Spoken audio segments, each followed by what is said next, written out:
Russia हमले को लेकर के मैं बहुत कुछ तो नहीं बता सकता, नहीं जानता। रशिया हमला, जो रशिया और यूक्रेन के बीच में फाइट है, उसको लेकर के मैं इंटरनेशनल अफेयर्स को तो कवर नहीं करता, तो बहुत कुछ नॉलेज तो मेरे पास नहीं है। लेकिन इतना ज़रूर समझता हूँ कि जो बड़े लोग होते हैं, जो ताकतवर लोग होते हैं, वही छोटों को पालते हैं, वो उनके संरक्षक भी होते हैं, और सही समय आने पर वो उनके भक्षक भी बन जाते हैं। और मैं ये भी कह सकता हूं कि रशिया और यूक्रेन के बीच जो वॉर है, उसमें बड़ा फेलियर जो यूक्रेन के पार्ट पे, यूक्रेन पड़ोसी से बैर कर रहा है दूर बैठे रिश्तेदारों के कहने पे। अब सोचो, क्या आपको अपने पड़ोस में जो पड़ोसी हो, मोहल्ले में जो पड़ोसी हो, उससे बैर करना चाहिए, उससे बहस करनी चाहिए, दूर 2-4 गांव दूर जो आपके रिश्तेदार हो उनके कहने पर आप पड़ोसी के खिलाफ FIR कर दोगे? खासतौर पे वो पड़ोसी जो आपसे कई गुना ज्यादा ताकतवर है। उन रिश्तेदारों के लिए जो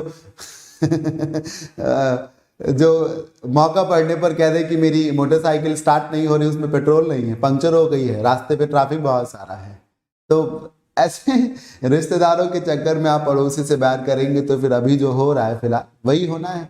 ये और बात है कि अब यूक्रेन ने सरेंडर नहीं किया है, अब अफगानिस्तान के जैसे यूक्रेन के जो हेड हैं वो देश छोड़ के नहीं भाग गए। अच्छी बात है, आपने लड़ाई को स्वीकार किया है तो आप देश छोड़ के ना जाएं, लड़ें।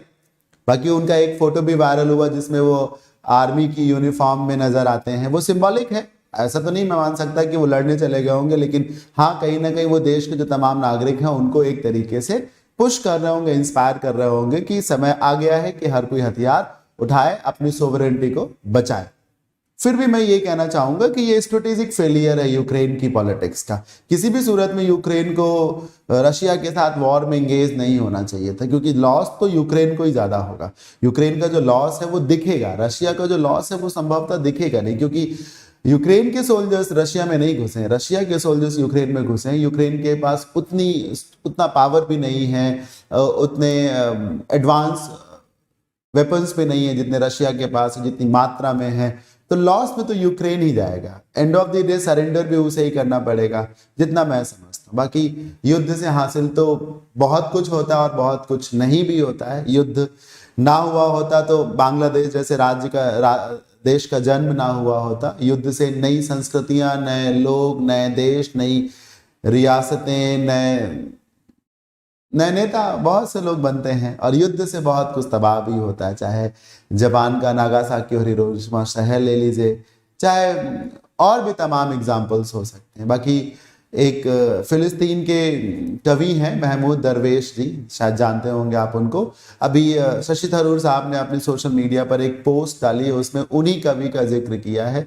उन्होंने युद्ध के दौरान जो लॉस होता है, युद्ध के दौरान जो लोग बलि का बकरा बनते हैं, भेंट चढ़ते हैं, उनको लेके 4 लाइनें बोली हैं। आपका ये तो मैं आपको सुना देता हूँ। वो लाइनें कुछ इस तरीके से हैं: one day the war will and, leaders will again shake their hands, that old women will keep waiting for her martyred son, that lovely beautiful women will be seen waiting for her beloved husband, those kids, those children shall wait for their proud and heroic father.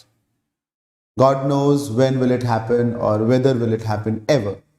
I don't know who has sold our homeland, but I've seen those who have paid the price. इसका हिंदी अनुवाद कुछ ऐसे है कि युद्ध एक दिन रुक जाएगा, रुक जाएगा। नेता लोग फिर से एक मंच पर एक दूसरे से हाथ मिलाते हुए और मुस्कुराते हुए नजर आएंगे, पर वो बूढ़ी महिला अपने शहीद बेटे के आने का अपनी अंतिम सांसों तक इंतजार करेगी। वो जवान सुंदर स्त्री अपने पति, अपने शौहर के युद्ध से लौट आने का इंतजार करेगी। छोटे छोटे बच्चे अपने फादर, जो उनके हीरो हैं, उनके आने का वेट करेंगे। मैं नहीं कह सकता, मैं नहीं जानता कि हमारे देश को किसने बेचा है, लेकिन मैं ये जरूर जानता हूं, मैंने देखा है उन लोगों को जिन्होंने इस सौदे का खामियाजा भुगता है, यानी कि देश की जो आम जनता है। तो युद्ध से तमाम ऐसी समस्याएं, ऐसी चुनौतियां पैदा होती हैं।